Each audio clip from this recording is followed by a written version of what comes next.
Welcome back, drawing buddies. This week we are going to talk about and draw Optimus Prime. We're going to go from pencils to inks to colors. So if that sounds like a good way to spend an evening, well, not an evening, just like 40 minutes or so, let's draw. Optimus Prime, well, his first comic appearance was Transformers #1, Marvel Comics. I think it was 1984, 85. Don't quote me on that. But as a kid, I saw the cartoon Generation 1. And those were my favorite toys back in the day. My friends were all into G.I. Joes, and they were all into Star Wars, which I was really into Star Wars. I wasn't that big on G.I. Joe. But I did dig the Transformers, and they did too. But I took it to another level. Instead of, having my parents get me the jets and the stuff from G.I. Joe, or one of my friends had that giant aircraft carrier in his basement. Apparently, I think it was only $100 when it came out, which, obviously it's probably $400 or $500 in today's money, but still, that was pretty affordable. I bought Transformers and Voltron. And of course, I had to have Optimus Prime, the leader of the Autobots. I also had the Dinobots. I had Jazz. I had the Datsun police car. I can't remember his name. I had the yellow Ferrari, Lamborghini, the other Lamborghini. I had Perceptor. I had, the beatbox. I forgot his name. And we're going to talk about the movie, and he's a big part of the movie. Who else did I have? I had a bunch of them. I had Megatron. I had the Black Jet. I had Starscream. I think Thundercracker was the black one. If I'm wrong, let me know, because I haven't really looked up their names in a while. Although I did see that Transformers 1, and that was actually really good. I would recommend that to anybody. But I remember the original G1 cartoons. I remember I tried watching them a few years ago, and they didn't hold up as well as I thought they would.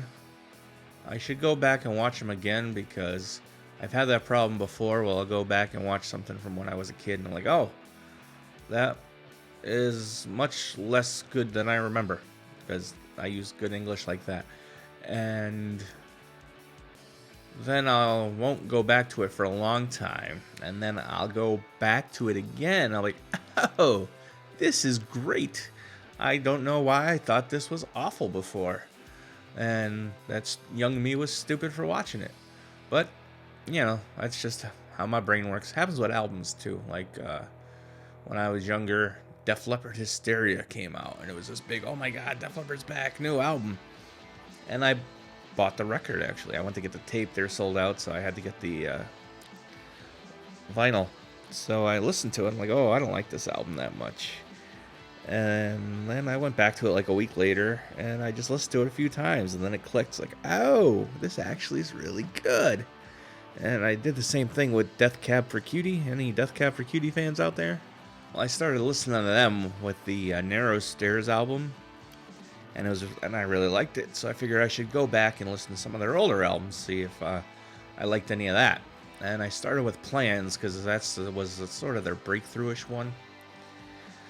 So I got a copy of that, and I was listening to it, and I didn't love it at first. Like, oh, this isn't good.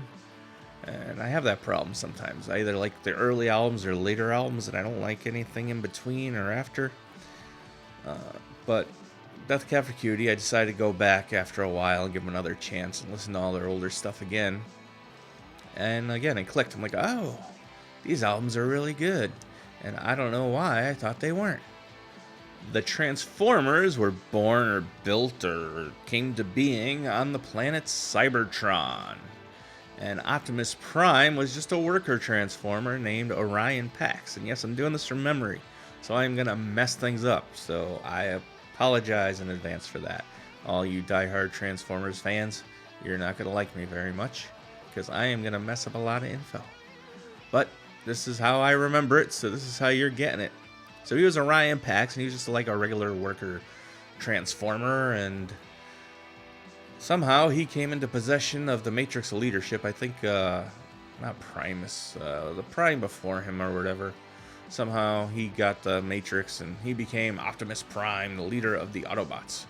But he was the leader of the Autobots when I started watching Transformers, so I didn't know any of this. It was a later episode, which I'm going to go back and watch after I'm done recording this video, because I do things in the right order all the time. And he became Optimus Prime, and he's pretty much one of the most powerful Transformers there are. Him and Megatron are like steps ahead above your normal Transformer. Prime because of the Matrix, and Megatron just because he's a beast. Yeah, so it starts out, there's a war, the Decepticons versus the Autobots, and the Autobots are losing. They're not doing too good, and they go in search of Energon. They get their power from Energon. And so they take off, and they start heading towards Earth, and I think Megatron or whatever attacks the ship, and the ship goes out of control. And they crash land on Earth, and they end up embedded in a mountain, and they're shut down, and they ain't working too good. And then there's an earthquake, and the ship activates, and it goes into like a resuscitation kind of protocol. And it starts putting the Autobots back together and reviving them. Oh, to get to the drawing, I thought drawing Prime's head was going to be the worst thing ever.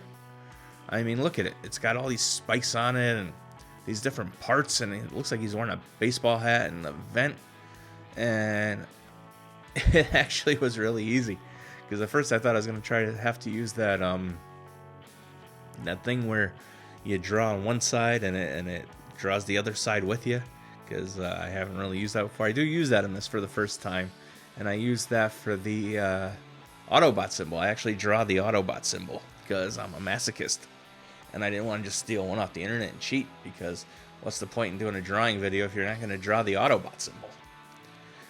So yeah, I just want to say, drawing Prime's head was much easier than I thought it would be. As you can see, it went really quickly. So then, they put the Autobots back together, they wake up, and they're on Earth, and somehow the Decepticons find out they're on Earth, and they come to Earth, and then they're just fighting each other, because the Decepticons just want to rob the Earth of all its resources, basically the Energon. And Prime and the Autobots want to keep humanity safe, but they also want to keep the other Autobots safe. So they're at war with the Decepticons, and it's just this big mess, unfortunately.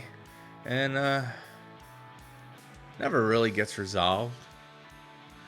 And then a few episodes later, they introduced the Autobots, which I thought were not the Autobots, the Dinobots. Duh, they are Autobots. And I thought the Dinobots were the coolest things ever. In fact, I think I had all of them. And I had those insect ones too. But anyway, so yeah, so the Dinobots. So they find dinosaur bones in their little cave. I think Jazz does or whatever. And they start, and they're like, oh, we can make robots out of this. So they make dinosaur robots. And it turns out when you make robot dinosaurs, they're as smart as the real dinosaurs, I guess. And I guess real dinosaurs weren't that smart, because the Dinobots were really, really not that bright. And they kind of go on a rampage, and I think they end up deactivating them.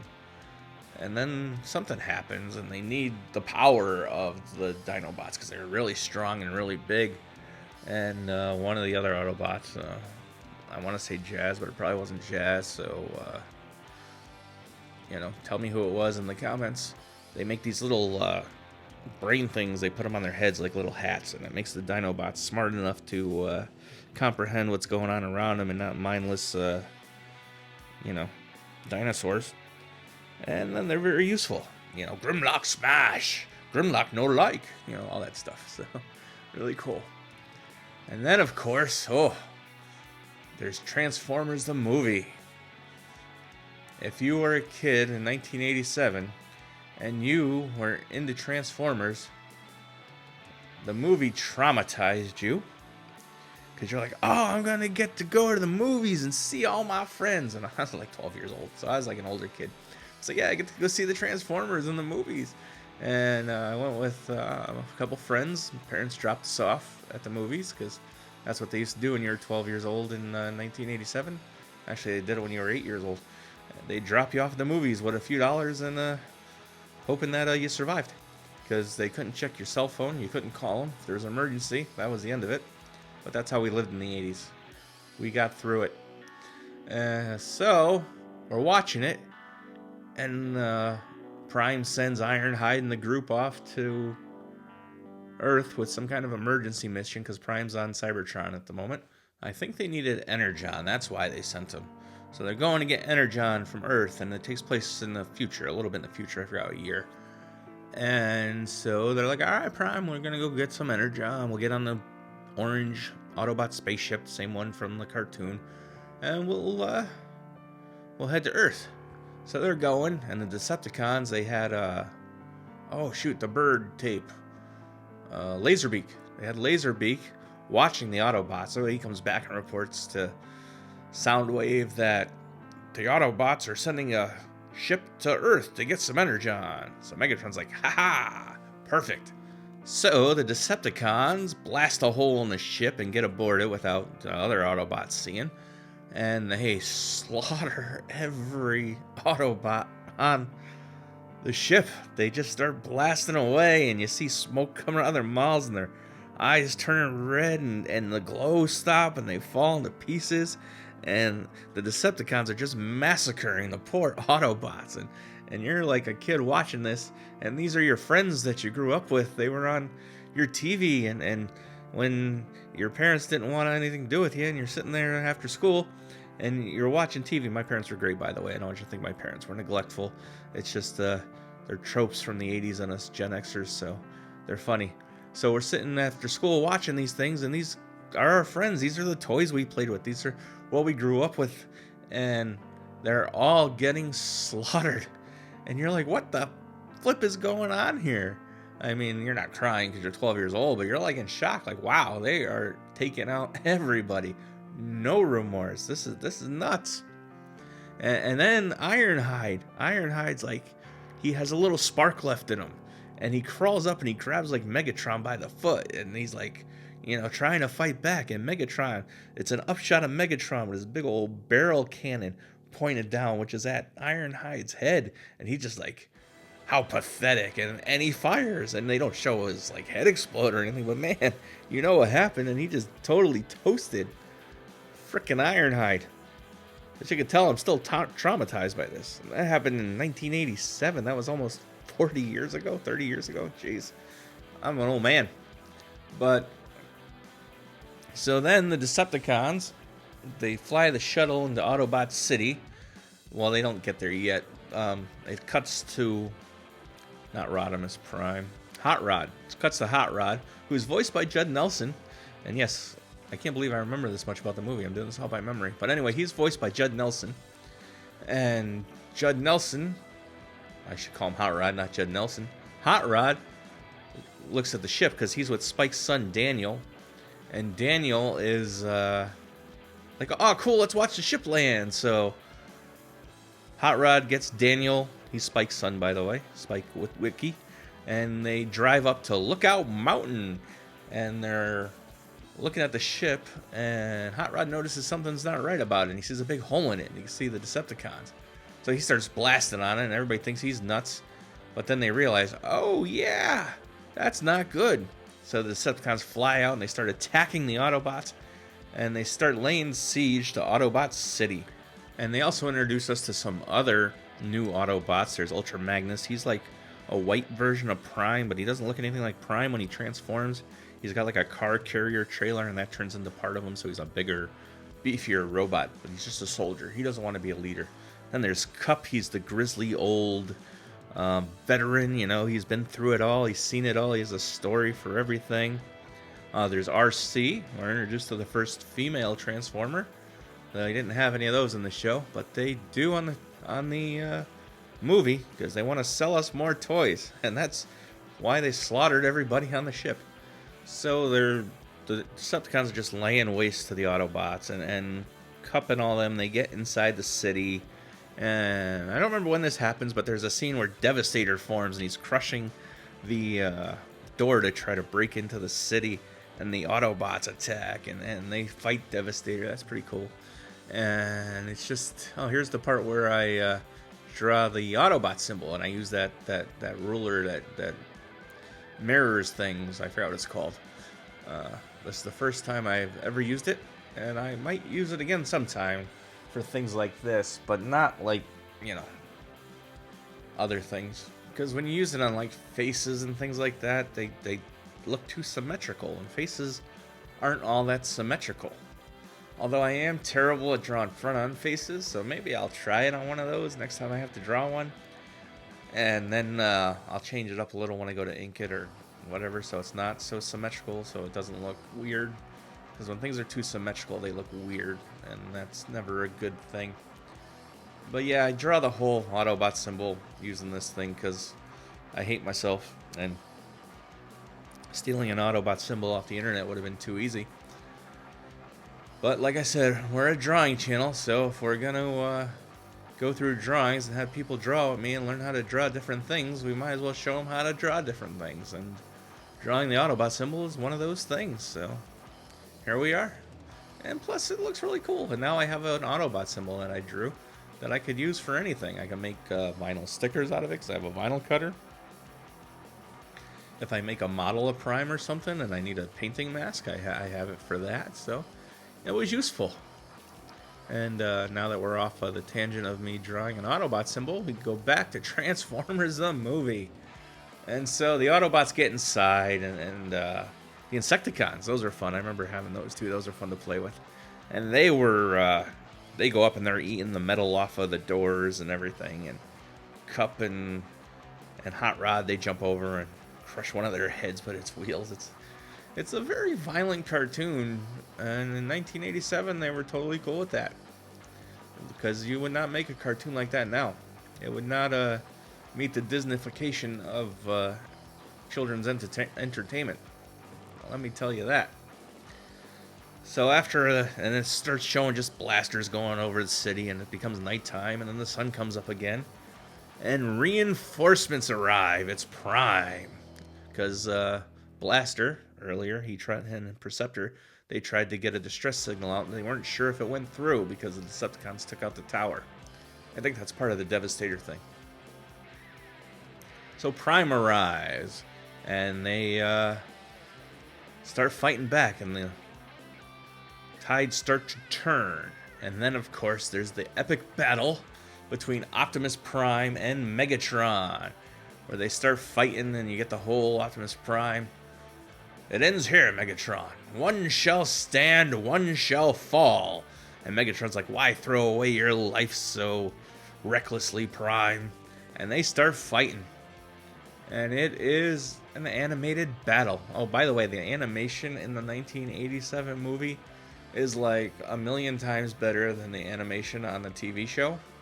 I mean, it's still very 80s and very hand-drawn and very awesome, and it's a little stuttery, but it is miles better than the cartoon. That's one thing I noticed when I tried to rewatch the cartoon, because I rewatched the movies a few times, the movie a few times, because I worked in a video store in the late 90s, early 2000s, and they re-released it, so I picked up a copy, and I watched it a few times, and it holds up.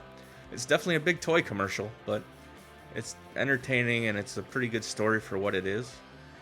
And yeah, it's my childhood, so I gotta love it. And so Prime shows up, and him and Megatron go at it. The big battle. And Prime is actually winning. He's about to win, and Megatron's going for like a little gun behind his back, and Hot Rod sees it. So of course, Hot Rod jumps in to try to stop that from happening, and Megatron captures him, because what's a kid robot gonna do to Megatron, right? And so Prime doesn't want to hurt the kid, and Megatron doesn't care, so he just shoots the hell out of Prime. And Prime falls, but Megatron is broken and battered at that point. So he orders that the Decepticons retreat. So Soundwave picks up Megatron and runs, and it shows one of, I think it's Rumble, holding Megatron's blaster running beside him. It's one of those funny moments. And they get away. And then you get the saddest scene of my childhood that I've ever seen in media at that point. It's where Prime is on his deathbed. And, he's like, don't worry about it. Another Autobot will rise and take my place and bring peace till all are one.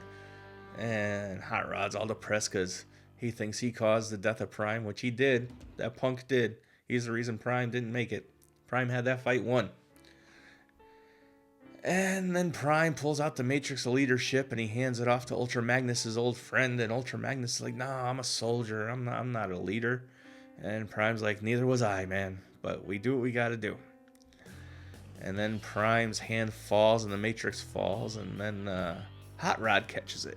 And there's a little foreshadowing because it glows nice and bright. And then he hands it to Ultra Magnus. And then the saddest thing ever. Prime's head turns to the side. His eyes go dark. And of all the Autobots that got blasted that day, for some reason, Prime goes from red and he turns to black and gray. And that's the end of Optimus Prime, for the movie at least. And man, that was devastating. You're a kid, you're in a movie theater, and you're watching this, because there were no spoilers back then. You didn't just go on the internet and avoid spoilers. You knew nothing about these movies going in. You didn't know what was happening. You might have bought a magazine that talked a little bit about the plot, but there were no rumor mills, there was no chat boards, there was no nothing. You just went to the movies and you saw it and you're like, oh my god. And yeah, it was nuts. Prime died. You did not see that coming. And why did Prime die? Because Hasbro wanted to put out new toys and sell the new toys, because they didn't want, I guess they thought that the old toys have reached the end of their lifespan after like 2 years, and they needed a new form of revenue. So that's why Transformers the movie existed, to introduce all the new Transformers so that you go out and buy all of those toys. So the Decepticons, they get away, and they're in that Tripticon, not Tripticon, the Tripticon's that big dinosaur thing, the one that transforms into three things. It transforms into a train, a space shuttle, and a robot. And they all get in him to get away. He's their mode of transport, the Decepticons' mode of transport. And he's getting away, but he can't get very far because it's too heavy. There's too many people in it. So Starscream, seeing an opportunity, says, "Well, I guess survival of the fittest. Throw all the other Decepticons out, though, all the injured ones." And they have a little vote. Who's in favor? Yay. No. Who's not? And all the broken, beat up old Decepticons like, nay. And they're all messed up. So they start throwing them out of the airlock because, this movie's twisted. And then they go to Megatron. And they're like, well, Megatron, you're out too because you're busted and broken. He's like, I'm your leader. I still function. And Starscream's like, whatever, dude. This is my chance to get rid of you once and for all. So he throws Megatron out of the shuttle too, and they fly off, and you see all of the bodies. They're not dead, but you see the bodies of all the Decepticons floating in space. And they run into Unicron. Unicron, by the way, is voiced by Orson Welles, one of the greatest actors of any generation, really. Citizen Kane and all the other stuff he did. And a little trivia for you. Transformers the movie is Orson Welles' last movie. It's the last thing he did. He voiced Unicron, so that's pretty cool. So Unicron takes in all the battered and broken Decepticons, and he tells them, I will give you new bodies. I will give you new identities. But from this point forward, you belong to me. And Megatron's like, I belong to nobody. And Unicron's like, then you can die. And then Megatron's like, no, I will serve you. And so he takes all of those broken, busted up Decepticons and he transforms them into new ones. He transforms one of them into Cyclonus, another one into another one. And then there's the Cyclones. And he turns Megatron into Galvatron. And when he changes him into Galvatron, not only does he change his robot form and his gun form, but he gets a new voice. And Galvatron is voiced by Leonard Nimoy. And if you watch any of my other videos, I love me some Star Trek. So it was really cool hearing Spock's voice come through as a Decepticon. So that movie has some great voice acting. You got Orson Welles, one of the greatest actors of all time. He's Unicron. You got Leonard Nimoy as Galvatron. Prime was Fred Welker, I think that's his name. Because, he didn't last past the first act. And then you got Judd Nelson. He's Hot Rod, and he was like one of the hottest things going after the Breakfast Club and all the Brat Pack movies. But don't call them Brat Pack; they don't like that. Yeah, From the Hip, all those movies. St. Elmo's Fire. So yeah, the voice acting in that movie, the actors they got for 1987 was like, dang, this is some good stuff. So that elevated, this child's cartoon commercial to like a whole nother level. So yeah, so the Decepticons are reborn as servants of Unicron, and then the Autobots, they have to go out to get supplies and repairs and figure out what happened to Cybertron, because Unicron, I think he ate it, or he wants to eat it, or he did eat it. No, he's going to eat it. Oh gosh, I don't remember. I should have watched the movie before doing this. But anyway, they're out in space, and they get separated on the planet of Junk, and the Junkions attack. And is it the Junkions? Yeah. Well, anyway, Ultra Magnus gets blown to pieces. I mean, they blow him literally to pieces. And you're like, oh, so not only did they kill Optimus Prime, but then they killed his predecessor. That's crazy. This movie is not holding back. But then, to add injury to insult on the whole Prime thing, the Junkions, they just put him back together. Like nothing was wrong. They take all his limbs and they put him back together and they put his head on, and Ultra Magnus is just fine. It's like, seriously? They couldn't have done that to Prime? Prime was that far gone that they couldn't fix him, but you literally take Ultra Magnus and you blow him to pieces, and the Junkions gonna put him back together like nothing happened? It's like, man, they were really messing with your young kid brain back in the 80s, man. It was rough. So yeah, they put him back together, and Hot Rod and Cup, they end up meeting the Quintessons and the Sharkticons, and then I think Unicron attacks Cybertron. They all go to stop Unicron, and there's part of it where Unicron's, I think he's eating one of the moons of Cybertron, and Spike and Bumblebee are on it. I think that was earlier in the movie. And he sucks him in, and they're trying to get away. And Spike swears. I won't say it because I'm trying to be kid friendly, but he has the she ends with a T word. It's like, damn, this movie's going nuts. And this might be some Mandela effect on me, but I remember, and I talked to a couple of my friends who went to the movie with me, because I'm still in contact with some of them, believe it or not. And I said, when we were watching Transformers the movie as a kid, and Blur, another new one, was trying to get the Dinobots onto the Autobot ship to begin the adventure, he was swearing at him, right? He's like, blah, blah, blah, and swear words, and to get them on the ship, right? Because every version I've seen after that didn't have the swearing. So anybody watching this who saw it in the theaters in its original run, let me know, because I remember the videotape, they cut out the original video when I rented it at the video store. They cut out Spike swearing, and they changed I don't know if they changed the dialogue for Blur or if I just misremember it. But if anybody knows, please get back to me and tell me if I'm crazy or not, or if I got a big old Mandela effect going on in my brain and misremembering, because, I am getting older, even though I was much younger when I noticed this, but who knows?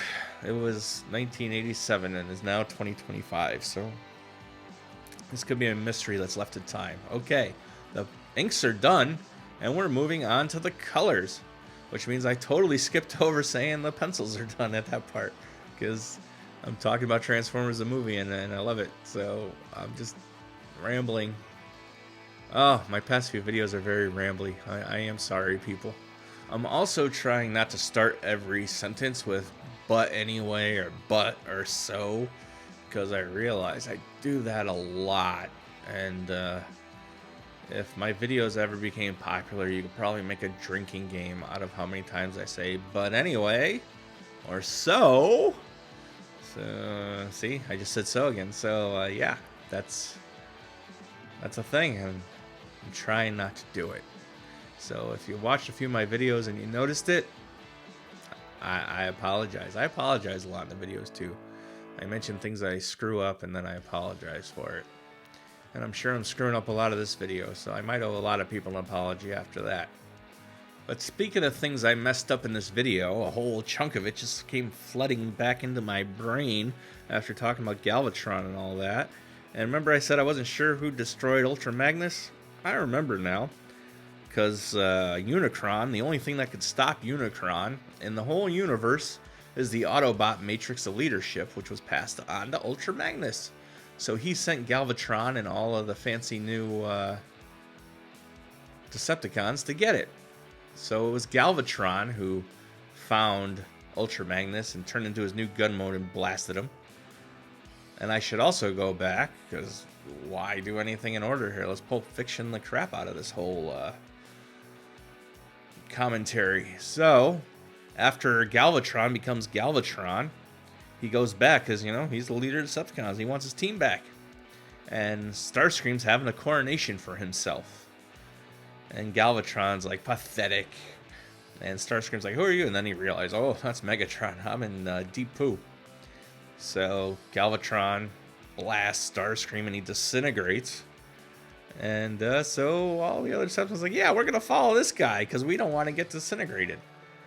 And that's how easy it is to become leader of the Decepticons. You just disintegrate Starscream and they all fall in line.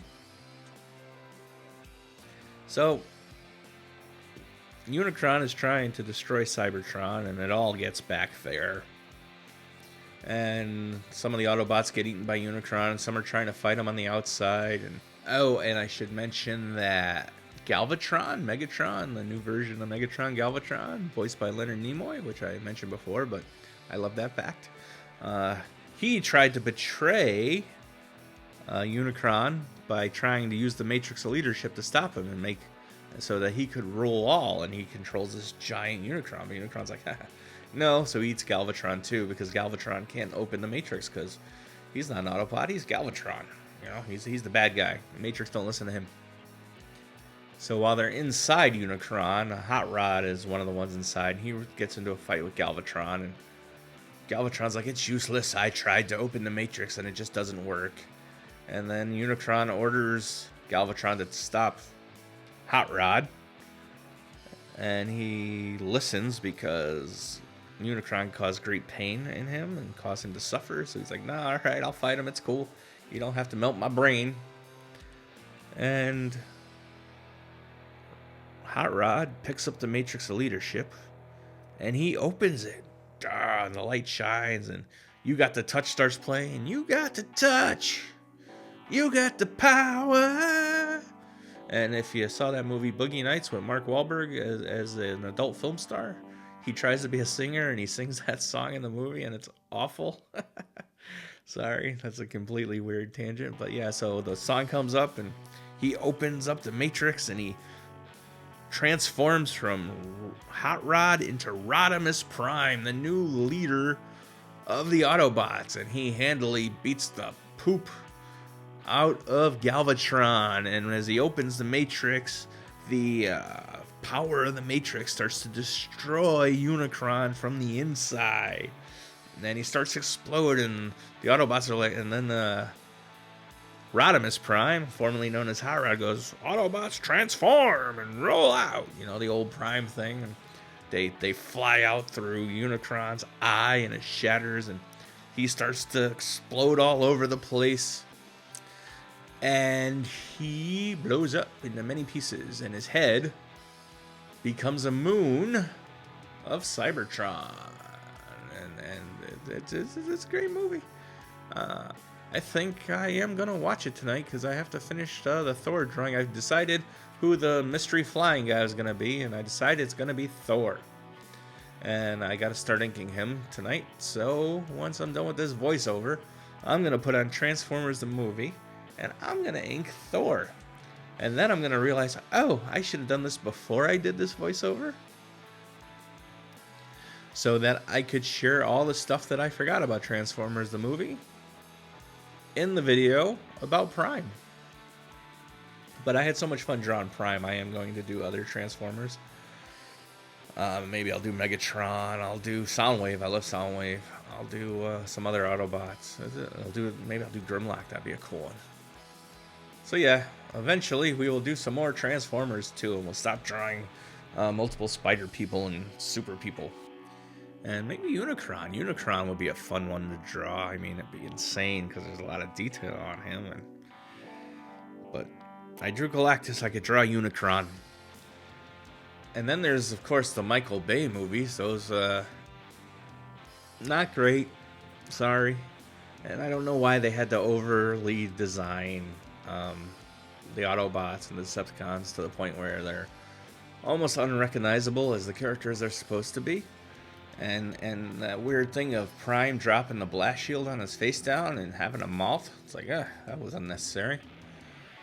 And then the Bumblebee movie, you know, they kind of just made them look like versions of themselves, like how they were supposed to. I mean, they had a little more detail because, you know, an 80s cartoon, you're not going to put in a bunch of gears and stuff that are moving. But with 2010s and 2020 CGI, you could do that. But they still kept the overall look of Prime and the other Autobots. So I don't know, Michael Bay. I don't love your movies. The first one was cool. I dug that one. But the rest of them was like, whatever. And I liked the Bumblebee movie. I thought that was cool. Mostly because they looked more like regular Transformers. I said earlier that I watched that Transformers 1. And that was a great origin story of the Transformers. I can't really get into that, but, you know, it starts out with Prime as Orion Pax, and Megatron is his, I forgot what he's called, what Megatron was called. But he was his best friend, and they're always getting, well, Orion Pax, Prime is always getting him and his best friend Megatron there in trouble. And, yeah, it's a good origin story. It's a little depressing because the bad guy of the story basically would steal the sparks from all the Autobots and make them think they weren't real Transformers, and they used them all as worker bees. So that was kind of depressing. But, you know, at the end, Orion Pax becomes Prime, and his best buddy, I forgot his name in the movie, but he becomes Megatron, based on the most powerful of all the original Primes, or whatever they were called, Megatronus. He was the most powerful of the original Primes, and I don't really have enough time to talk about the whole movie because there's a lot to it. But yeah, check that one out if you get a chance. Also, who's your favorite Transformer if you made it this far? Mine is Optimus Prime, always has been. But I know there's a million different Transformers out there, and there's a bunch for people to love. I have friends who their favorites are Skyfire or Jetfire, and that was a great toy too because it's based on those Robotech jets. Awesome. And Megatron, but Optimus Prime is done. So thanks for hanging out with me for this drawing. Like, subscribe, and comment, and ring the bell and all that stuff. And I will see you on the next one, which is probably going to be Harley Quinn. So have a great week and go out and draw something.